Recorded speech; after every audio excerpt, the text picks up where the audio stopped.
mapagpalang araw sa inyong lahat. Ngayon po ay August 1, 2026, Sabado.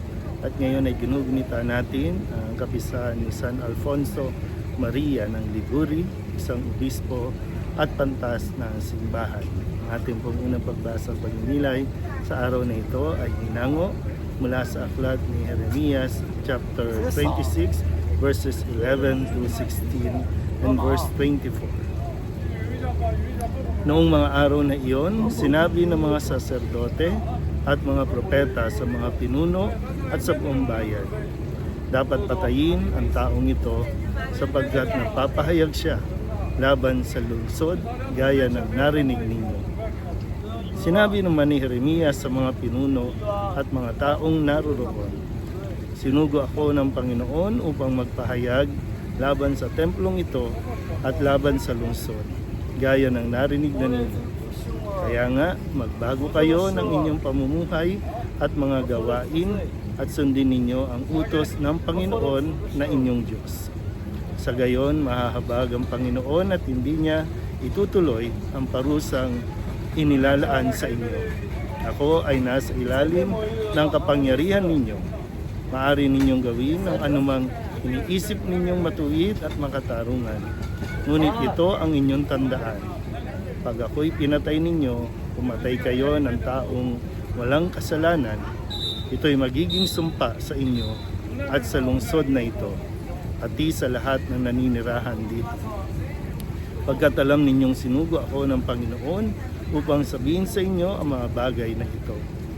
Na makapagsalita si Jeremias, sinabi ng mga pinuno at lahat ng tao sa mga saserdote at mga propeta, hindi dapat hatulan ng kamatayan ang taong ito sapagkat ipinahayag niya sa atin ang ipinasasabi ng Panginoon.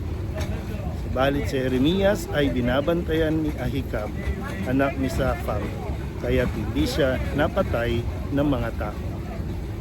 Ang salita ng Diyos.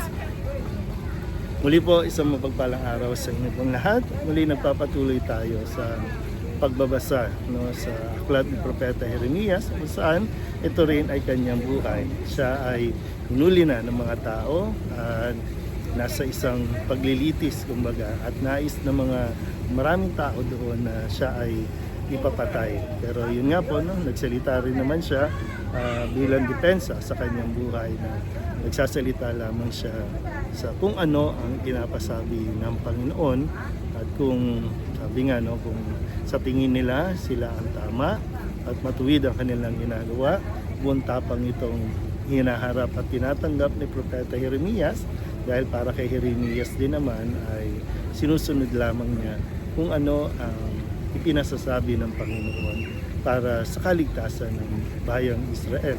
Ito ay para din sa kanilang kabutihan.